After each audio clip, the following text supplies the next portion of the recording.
Hi everyone, I'm thrilled to announce that a new series of Charles Dickens' A Brain on Fire is now imminent. There are many new guests, and some old friends we've met before, ready to return as well. But before we start upon this journey, I just wanted to share with you again the most popular episode, according to you listeners, that I've made so far.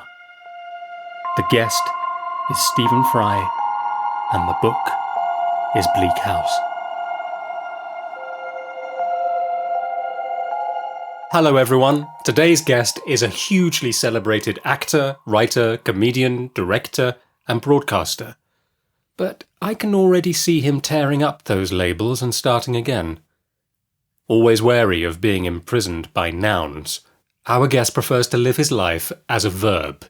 He is a person who does things, and he never knows what he's going to do next. One moment he might be adapting the Greek myths in his trilogy of Mythos, Heroes and Troy, which opens an entire cosmos to readers who never would have thought that these stories were for them. Or he might be playing the lead role in a biopic of his hero Oscar Wilde, or writing the book for a West End and Broadway hit, directing an Evelyn Waugh adaptation, playing Malvolio at Shakespeare's Globe, directed by our mutual friend Tim Carroll from episode 2 of this series. But, of course, there's an entire generation who grew up with his unforgettable and very Dickensian characterization of General Sir Anthony Cecil Hogmanay Melchett in the comedy series Blackadder, a programme I would watch avidly whilst pretending to revise for my history GCSE. I am, of course, speaking of the inimitable Stephen Fry. And today, he is going to help us steer a path through what many consider to be Dickens's masterpiece, the mysterious and thrilling Bleak House. Joining us also to read extracts from the novel is the wonderful actress Sally Scott. Stephen, welcome. Thank you. It's a great pleasure to be here. I'm honoured to be one of your Dickensian investigators. Oh gosh, me too. I'm so thrilled to have you here. And I suppose my first question for you is really, do you remember where you were when you first picked up this enormous book? I do, because I have to confess I hadn't read it till I got to university. It wasn't, as it were, a set text, but I spent the holidays, or vacs as they were known, not short for vaccinations, but vacations, an Americanism that is for some reason used at university. So I spent my vacs catching up on novelists I hadn't completely finished with, as it were. So I read 2 E.M. Forsters I hadn't read, and then I read about 7 Dickenses that I hadn't read, one of which was Bleak House, which struck me with a broadside. I almost feel it changed me. It was such an extraordinary experience compared to the other books, which I completely loved and still love. But there's something about Bleak House that just gave me a sort of a clue in the Ariadne sense of a sort of string leading out of a labyrinth, but in this sense leading into a labyrinth of a different way of reading, because it's a book about reading in some ways, isn't it? Yes. And when you describe a labyrinth, the labyrinth is made of fog, perhaps, in this one, isn't it? Yes, fog begins the story in the most memorable fashion in this sort of extra character that is part of the book, which is the voice of the storyteller. Well, there are 2 voices, of course, which is very rare in Dickens. One is this very almost bombastic rhetorical figure who occasionally addresses us directly when he sees an injustice or some horror, when he peeps into the houses of London and blows away the fog and lets us see. He will call us my lords, ladies and gentlemen, and accuse us of standing by or sitting nonchalantly apart from the horror and distress that he sees in the city and in human life. And so we're involved ourselves. And then the other narrator is Esther Summerson, the heroine, I suppose you'd call her. In some ways, her mother is the heroine of the story, or spoiler alert, the woman who turns out to be her mother, I should say. Yes, so Lady Dedlock is the sort of tragic heroine, perhaps. She is. Yeah. I've got a lot of time for Esther, because I know Esther comes under a little bit of criticism for being wet or speaking twaddle. And you think, well, if you really walk in her shoes and think about the childhood she had, I think she's wonderful. I really cherish her for the simple fact that she doubts herself. And I know you mustn't doubt yourself too much, but I think too many people in the book are absolutely certain of their own positions. I think you're completely right. We discover quite early on that she was brought up by a rather brutal woman called Miss Barbary, who constantly reminded her that she was a disgrace, which we know means she was born out of wedlock, which is a kind of pun, because it turns out that her mother is actually named Deadlock, which has the natural meaning of deadlock, stuck in this aristocratic world as her mother is, but also it reminds us of her being born out of wedlock, which was the great disgrace for anyone. And it's the child that gets the blame. And after that, it's the woman that gets the blame. The man never does. Dinner was over, and my godmother and I were sitting at the table before the fire. Her darkened face had such power over me. She said slowly in a cold, low voice, I see her knitted brow and pointed finger, "Your mother, Esther, is your disgrace, and you were hers. The time will come, and soon enough, when you will understand this better, and will feel it too, as no one save a woman can."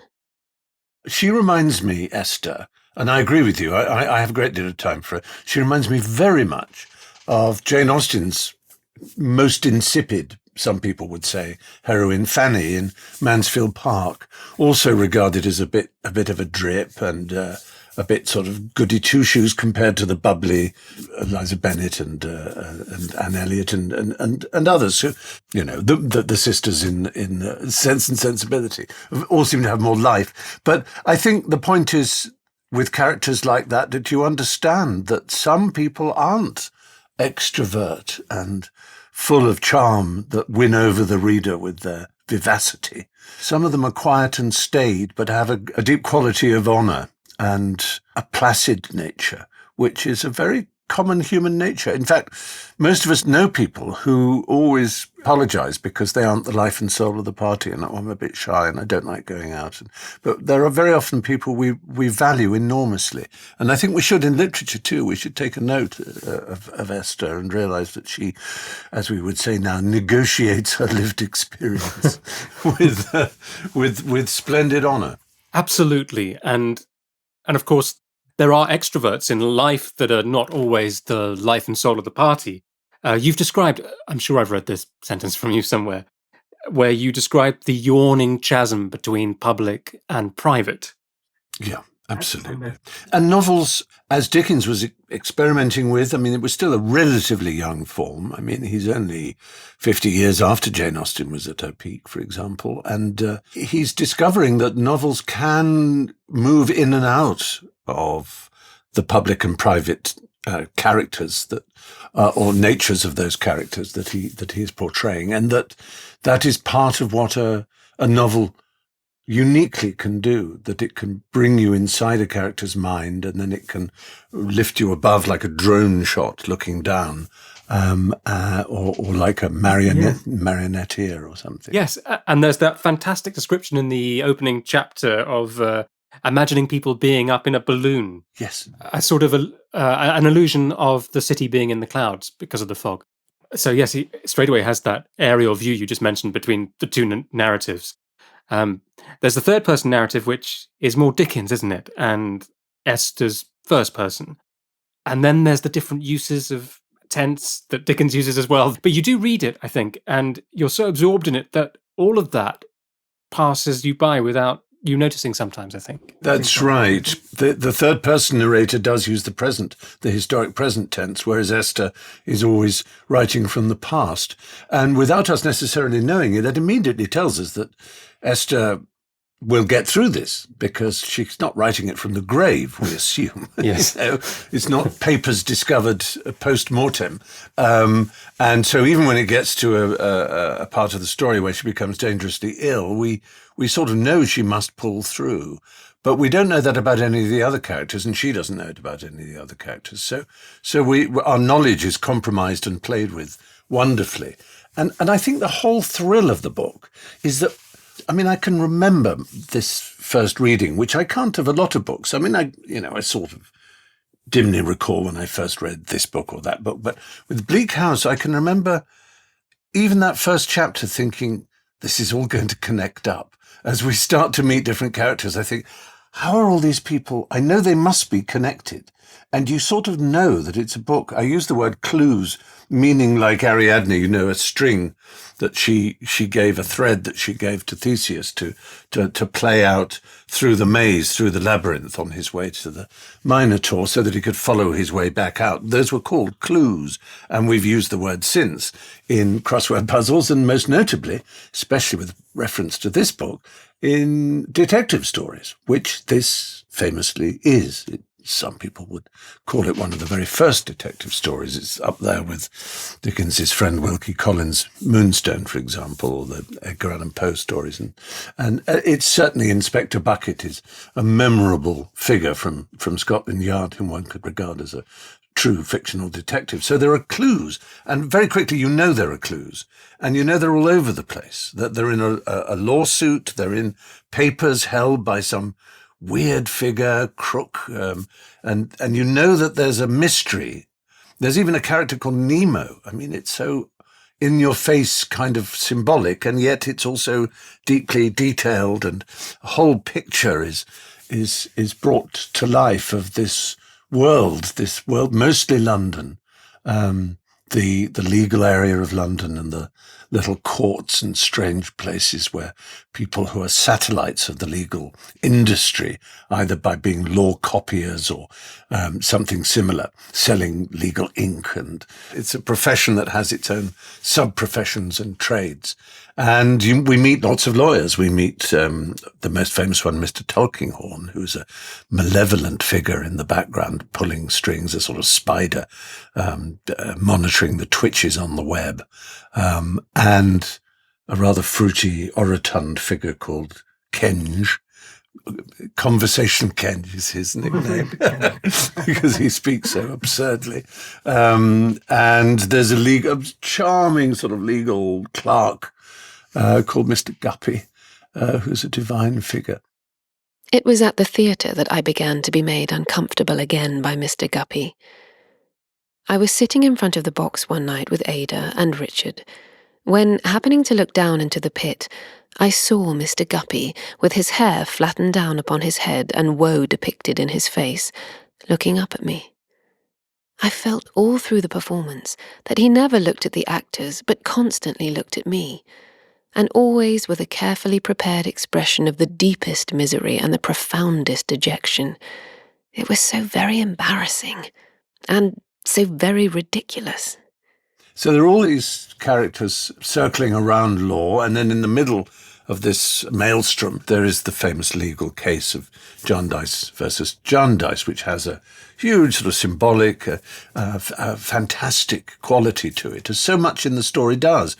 It's not just Jarndyce and Jarndyce that everybody thinks, well, it's ridiculous. He's doing a verbal cartoon of a legal case that is so mired in complexity and has so many different people expecting money from it. It's a will or a series of wills. It's a fortune that only the Chancery Court can sort out, apparently. And it's been going on for decades and sucking the life out of all the suitors to the case.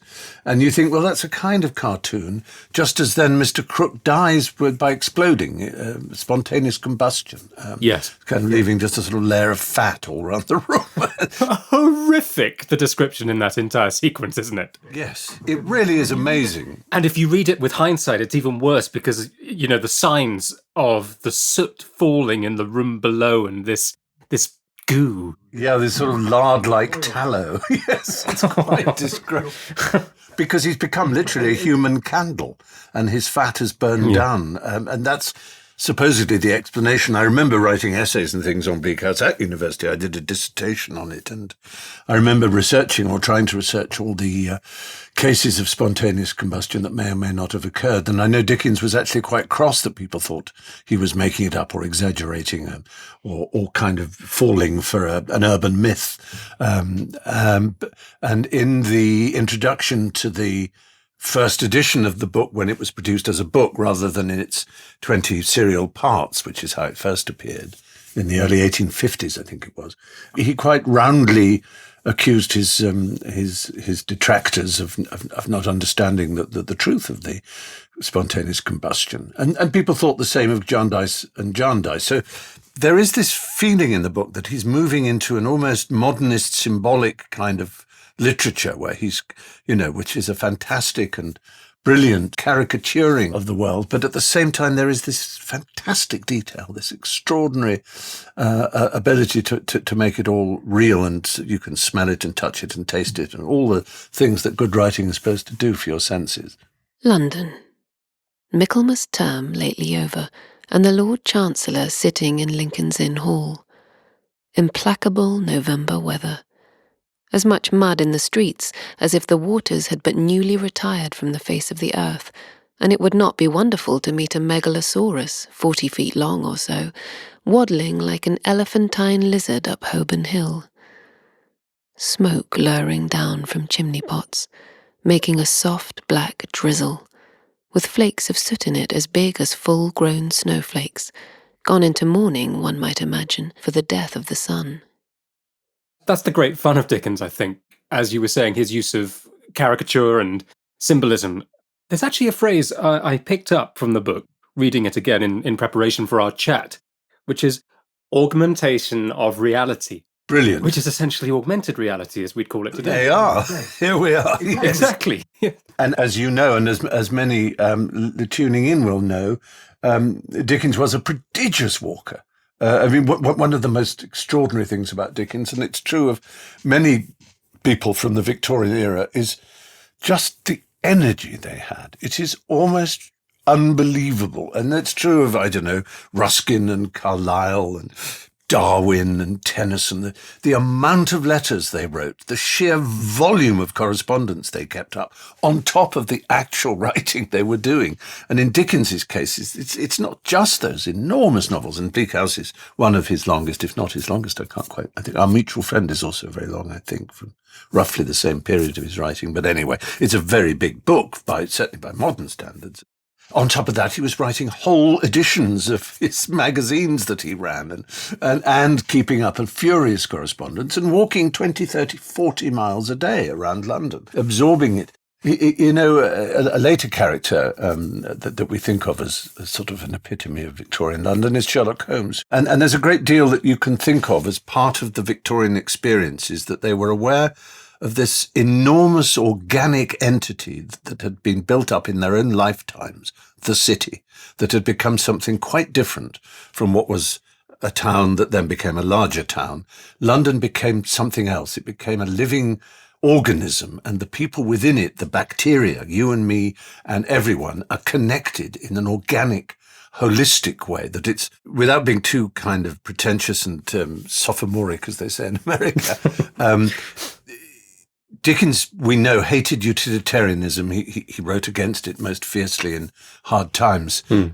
This idea that people are units and that their satisfaction can be quantified by what the original utilitarians called a calculus of felicity, literally a mathematics that could say the greatest good for the greatest number is the way it's usually shortened. And the industrial North that is the subject of the Hard Times, and the ironmaster Gradgrind and his insistence on facts, that facts were collectible. And there's a famous scene where Jessie, I think she's called, the girl who's grown up in the sort of circus and amongst horses, and she's a free and wonderful spirit, and she's pushed into this classroom where Gradgrind is showing off the teaching, and the teacher says, pupil number 5 or whatever, define a horse.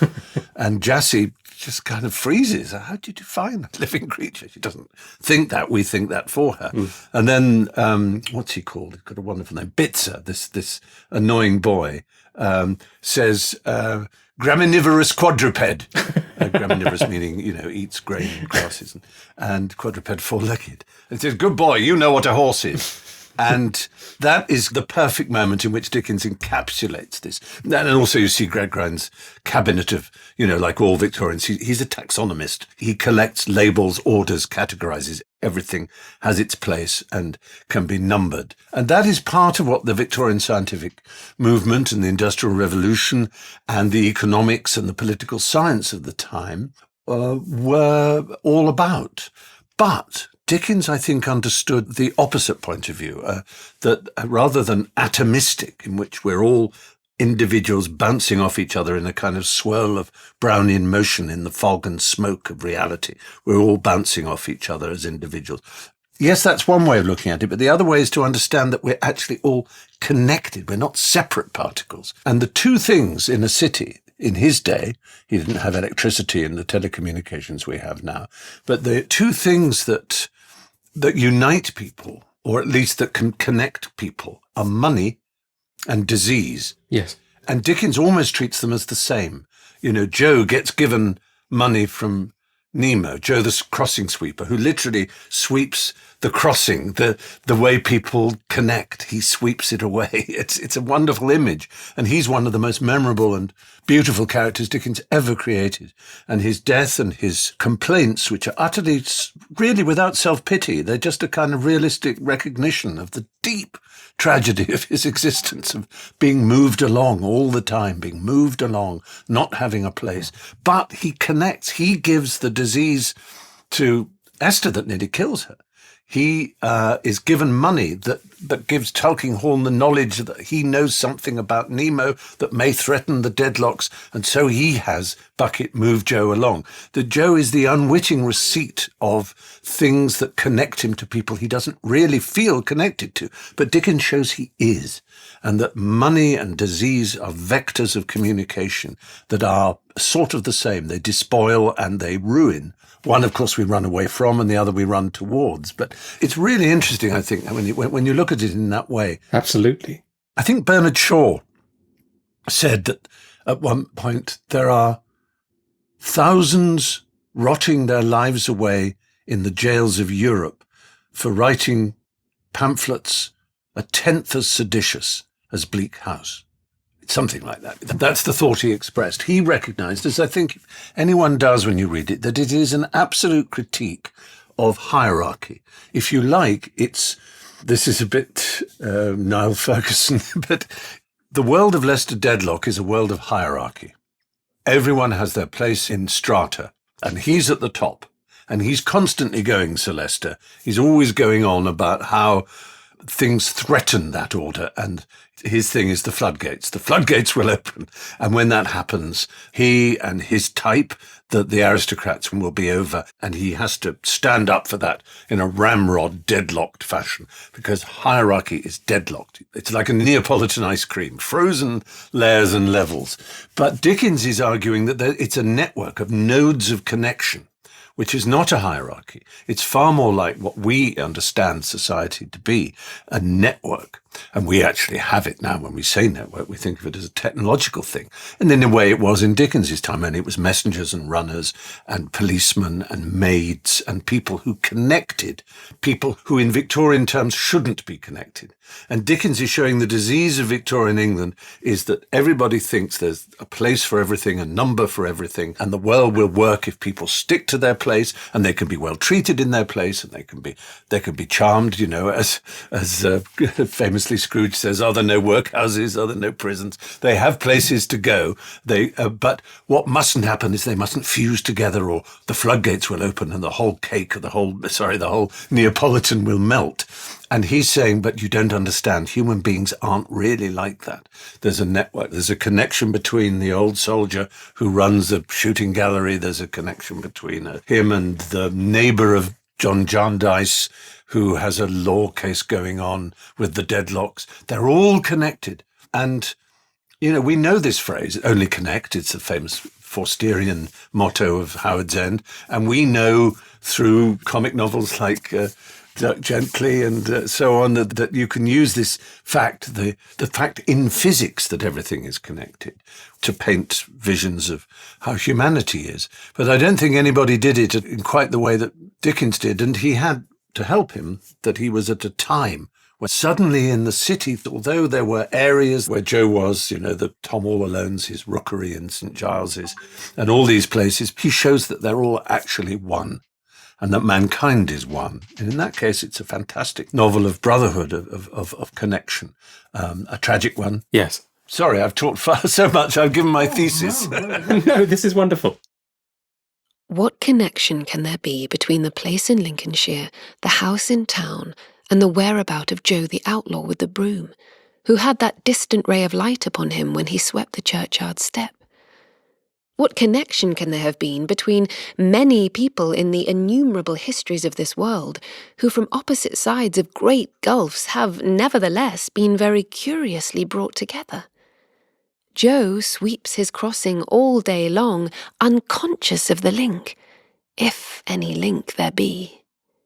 I really wanted to pick up on what you were saying about connections, because, as you said, when you picked up the book initially, you knew that there were connections there. Yes. But you do wonder, because it's such an enormous novel, and if Dickens is writing it in serial form, how on earth did he maintain the connections in his own mind to be able to hold it all together? And don't you think, as you read it, you're almost hearing the scratch of his nib on the page. You almost feel that he's just come up with this solution to that problem, and he's introduced a series of characters and ideas that will shed light on this corner.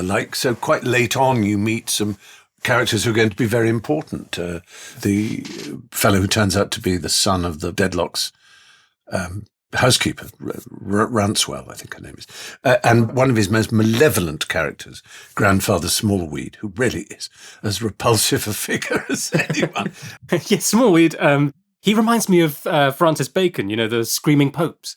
Yes, absolutely. He's got a smeared quality to him. Yes, he's horrifying, isn't he? But what's so brilliant, because it's Dickens, there's something hilarious about it as well. Absolutely. He wins himself trying to throw cushions at his wife. Yes, that's right. And he keeps his feet in the drawer of his chair like a paper foot bath, I think is the phrase.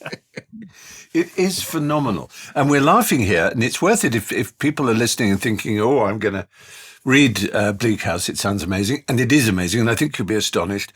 It doesn't have the Pickwickian joviality in many places that you associate with some of Dickens, that you get with Mr. Micawber in David Copperfield, for example.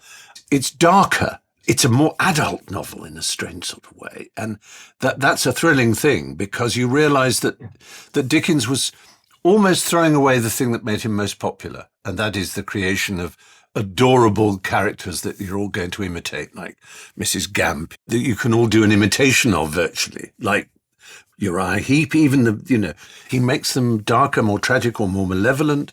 I mean, Mr. Jarndyce is perhaps a more serious, although he is totally adorable, version of Mr. Pickwick, and he is benign and he's friendly. But somehow Mr. Pickwick is a bit of an ass, and we love him for it. He's just a little too innocent. And that's what made him so popular in the early days of Dickens' writing, of course, is that he was a twinkly little set of eyes through which to see England as they travelled around. But in the case of Jarndyce, he has been soured and embittered by the horror of watching people fall for the Jarndyce case, but he hasn't turned himself into a sour and embittered man. But very notably, for someone as benevolent as he is, and he is genuinely one of the kindest men you'd ever meet in fiction, he has his moods. He is I won't say he's bipolar exactly, but he warns people to whom he's close that just occasionally he has to go and sit alone and not be disturbed in what is nicknamed the growlery, where he has to growl. It's a bit like Churchill and his black dog, and I have it, and many people tuning in will know exactly what that's about. You need a growlery. You need to sit somewhere. Doesn't matter how charming you are. It's not a gift that can keep on giving. Sometimes life takes things out of you. So even the jolly, totally good characters have, I won't say a dark side exactly, but they're fully featured with the human instincts, including the sadder ones. Yes, and I think Dickens plays a bit with the reader on that. Certainly if you're aware of Pickwick. A character like Harold Skimpole, for example, Yes. who charms everyone at the beginning. And it makes me think, I'm sure I heard you say once in an interview, Stephen, and it really struck me, and it wasn't pursued, the comment that you made. But you were saying about how there are no grown-ups anymore. Yes, it is a thing I often talk about in the world, and this is not an attack on any particular piece of modern culture, but the fact is that the most money is made in the world for adults as well as for young adults and youth and children from movies about people with superpowers who have fly around with sparks flying from their arse and turn invisible and so on. And a sort of pseudo exegesis has built up around it where they can be talked about as if they're Shakespeare and have the depth of, and I sound as if I'm mocking, and I'm not. I can sit down and watch Avengers Assemble. And I think, what's this? I like Robert Downey Jr. and there's some nice people in it and they're quite fun. But it is for children. These are children's entertainments. Yes. 30 years ago, that's what they would be. And the world has changed. And people go around wearing sports clothes as adults. That is, I mean, I'm guilty myself. This is known as a polo shirt and baseball hats, and everything is, you go in meetings. There used to be a time, and I'm not supporting these institutions. They're, of course, part of the elite that we all despise. But 5-star hotels, for example, used to make people wear suit and tie to go in them. They had to stop that because every Hollywood director and every kind of startup billionaire wore children's clothes. And then they would go to and sit there, and a waiter would come, and what can I get you, sir? And they'll say, I'll have a milkshake and a burger. Which is very Trumpian, isn't it, actually? It is. I mean, and this is children's food. I'm sorry, but it is. And it's children's food and children's entertainment and children's books, are kept over into adulthood. And Dickens seemed to have a similar view about adults who stay childish. And there's more than one example, in a way, in Bleak House. There's a sort of infantilism about quite a few characters, the turvy drops, I love that. And it's almost as if Dickens is mocking himself, because I think people, he's called the great Victorian writer, and of course he is, primus inter pares, or no, primus inter non pares, he first among non-equals. But almost all his books are set in the past. They're usually set in a Hanoverian reign, not the Victorian, not the Saxe-Coburg, if you like.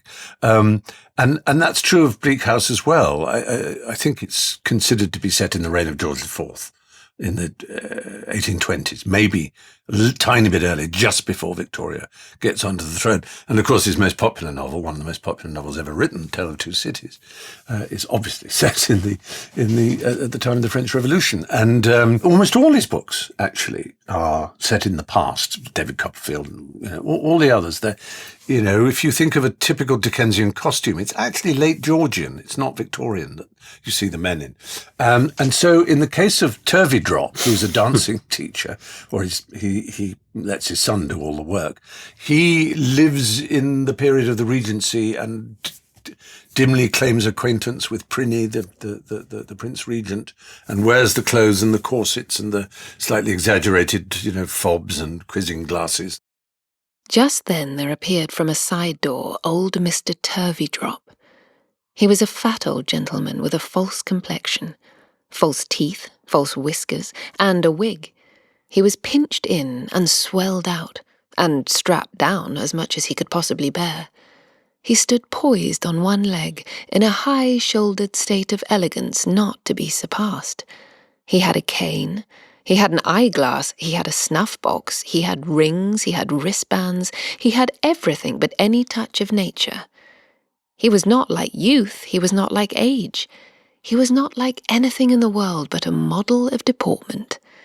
As he bowed to me in that tight state, I almost believe I saw creases come into the whites of his eyes. And it's as if Dickens is sort of making fun of himself for being stuck in that same period, because one of the things critics now and then in his lifetime noticed was that a lot of his heroines were childlike. Little Nell and all those sort of, and Little Dorrit. Even the word little on is a sort of, and children were his heroes after Pickwick Papers, at least. Oliver Twist, obviously, and David Copperfield and Great Expectations narrated about childhood, going back to childhood, trying to sort out problems that childhood had caused, which we all know Dickens was naturally disposed to do with the awful childhood he had, and the scapegrace father that he reproduced in so many different stories. And so Dickens is stuck in his childhood, like a lot of people who've had an abusive or an unpleasant childhood. He's got issues to work out, as we'd now say, and he knows it, and his critics knew it, and, so I think in Bleak House, he kind of confronts it in a way. He gives us a character like Turveydrop, who is a sort of very extreme version of Dickens, stuck in the Regency period. And he gives us the wonderful Harold Skimpole, whom you mentioned, who the world agree is based on Leigh Hunt, who was a great literary critic and a poet and a friend of Keats and a remarkable man, but who affected childishness himself. Oh, I understand nothing. I don't understand anything. I don't know the way the world works. What is this? A guinea? What can a guinea be? A pound and a shilling? They're different. How can they? Oh, no, I'm too stupid to understand. Could you sort it out for me? And maybe you give me some of your money here and I'll spend it for you. So he has a life of complete luxury, spoiled by everybody around him, simply by pretending to be innocent. And it's an important sort of facet in this world of which is about guilt and innocence, and actually becomes a detective story, as I say. And so this person who pretends to be innocent, and we see straight away as a manipulative swine. Absolutely. That thing you were saying about utilitarianism earlier, that sort of fight between that and romanticism. Yes. You also mentioned William Guppy, and I think he's an interesting character in that he seems to fall between those two positions. Yes. Because there's a moment where Dickens mentions him as being both romantic and forensic at the same time. Absolutely. And, of course, he falls in love with Esther and proposes to her, and she sees him again after she's had her illness, her fever, which we assume is smallpox because it leaves her disfigured.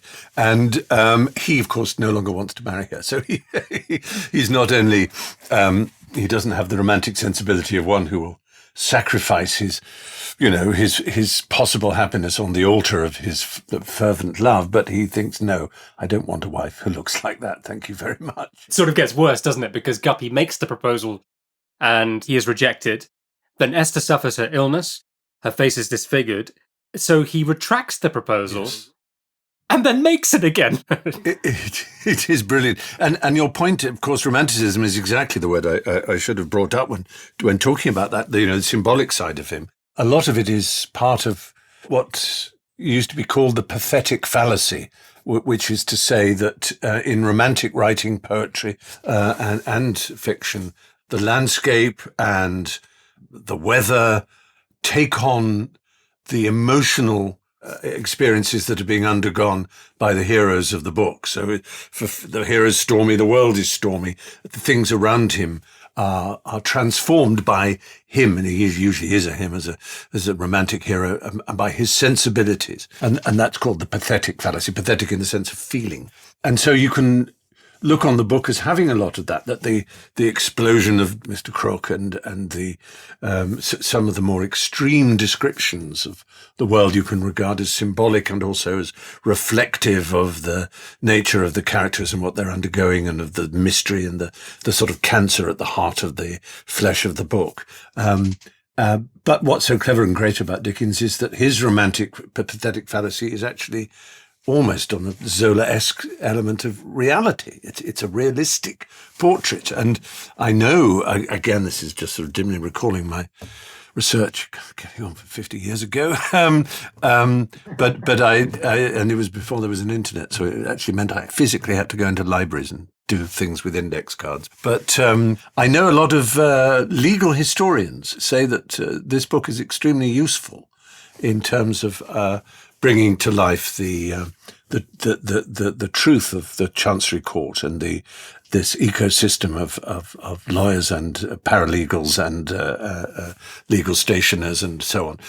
And of course, Dickens, as we know, was a journalist who covered the law courts as well as Parliament. He covered the law, and so he did have a really deep understanding of how this incredibly complex and incomprehensible and impenetrable world was run. And therefore he could call out its corruption, and he could call out the danger it was to sanity and to insanity in both its original sense of health. It is like a public health problem, the law, as he saw it.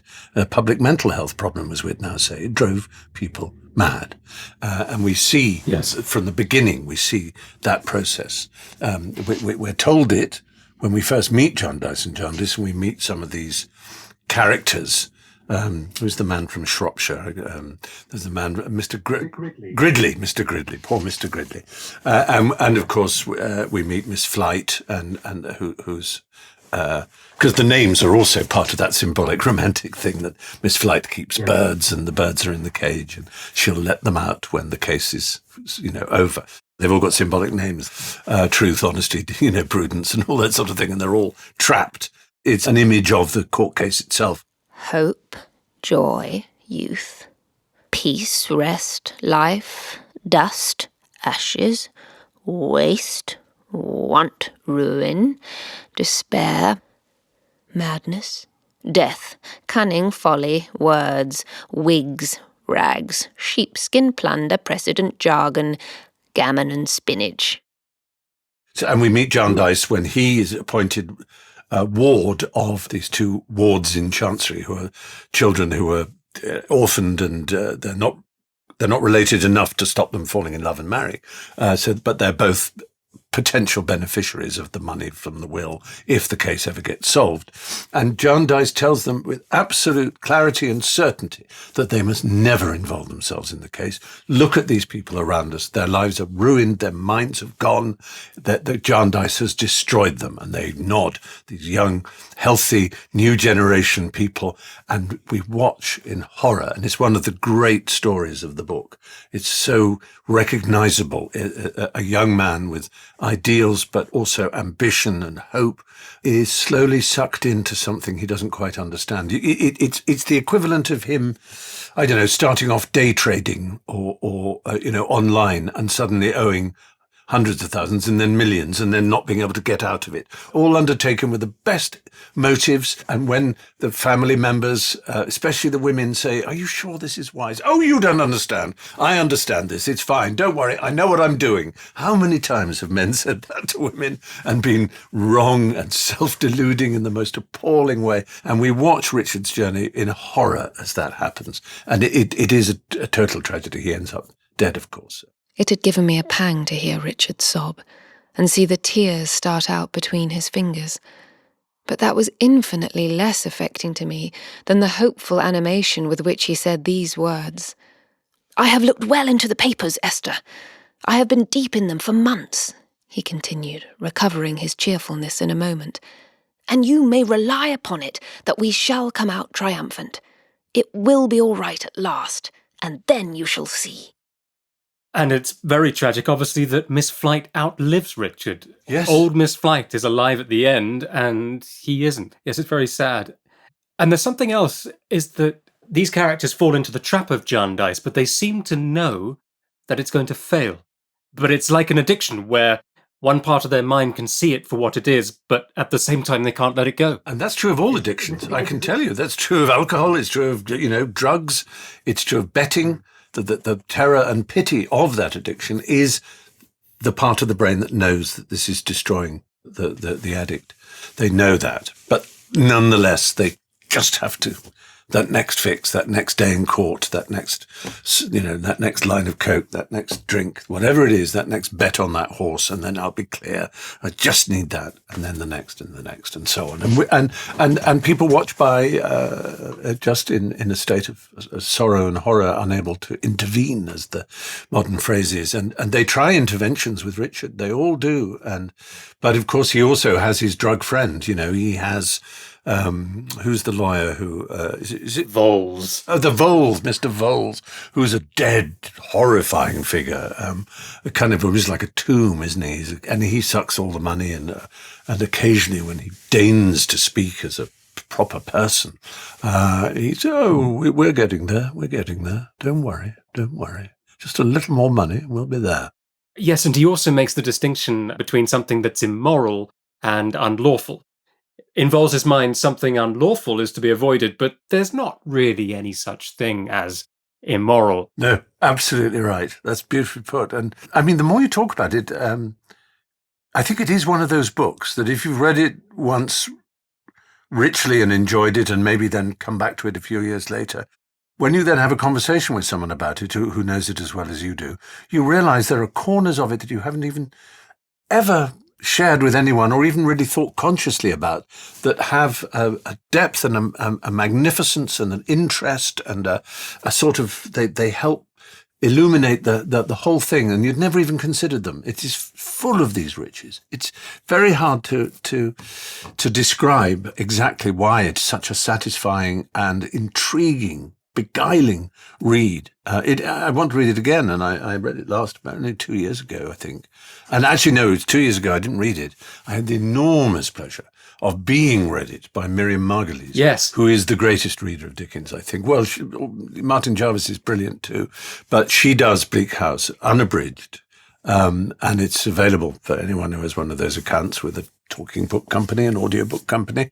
And her characterizations are sublime. Her pacing and, the drama she gives it without overreading is phenomenal. So maybe for some people, that's the best way for them to approach the book. And it's a great opportunity. You can go for walks, and for 3 months at least, perhaps, depending on how long your walks are, you will have this phenomenal, complex and thrilling novel read to you, which is probably how Dickens would have liked it. yes, I second that. Miriam Margolyes' reading of Bleak House is fantastic, isn't it? All 40 hours or so of it. Yes, is that how long it is? 40 hours, my God. I'm sure it's at least 40 hours, yeah. And I think, our discussion points to the very seriousness of the book, but it is, as you say, a very thrilling and entertaining read, isn't it? It really carries you along. Yes, I mean, I may have talked like a pretentious asshole, and I'm sure I have, but none of that should let the story get in the way of you. That's not how you experience reading it, but it may make you think in all kinds of different directions. And it has a lot of it, qualities of Victorian melodrama, the dying woman hugging her dead lover's tomb in the churchyard, and that's a very Victorian image. You can just see a sort of Doré or Daumier engraving of it, can't you? And the wistful death of young Joe, and moving along for the last time to a better place, and so on. You can see that there is some of the old Dickensian sentiment, but it's much less saccharine, much less, the famous Oscar Wilde comment of you have to have a heart of stone to read The Death of Little Nell without laughing. And it's nothing like as sickly as that, although I have a fondness for the old Curiosity Shop and Little Nell. I know, I love Nell. I don't find it funny at all. No. I wonder how serious Oscar Wilde was being. I think it's because in Oscar's time it was considered the acme of tragic literature. And I think he knew that while it was charming, and he'd read and admired Dickens, that if Victorians thought tragedy stopped with Little Nell, they really ought to think harder and deeper, I think. And also, it's just a great gag. Oscar was never one to pass up the opportunity for a laugh. Listen, I want to congratulate you, of course. You've worked with my very dear friend, the great director, Tim Carroll, on a production of A Christmas Carol, which I never got to see, but which I've seen bits of because it's been, bits were videoed. And I have to say, it looks absolutely stunning. Gosh, thank you. Are you going to be performing it elsewhere? Yes, absolutely. The details are still being finalised, but yeah, and gosh, you'd be so welcome to come along and see it. Well, let me know, won't you, when it's next doing, and let your audience know when it's next going. I'm sure you will. I will. But it's been great talking to you. And as I say, you've sent me on my way to reread Bleak House, I think. It's just so great. Oh, well, I'm so thrilled. Thank you so much for your time, Stephen. And I'll let you know when this is up. It's a deal. Bye for now. Bye-bye. Thank you for listening to Charles Dickens' A Brain on Fire. I want to keep adverts off this series, so if you're enjoying these episodes and would like to make a small donation, please follow the link in the description wherever you get this podcast, and you can make a small donation there. Thank you very much, and see you next time.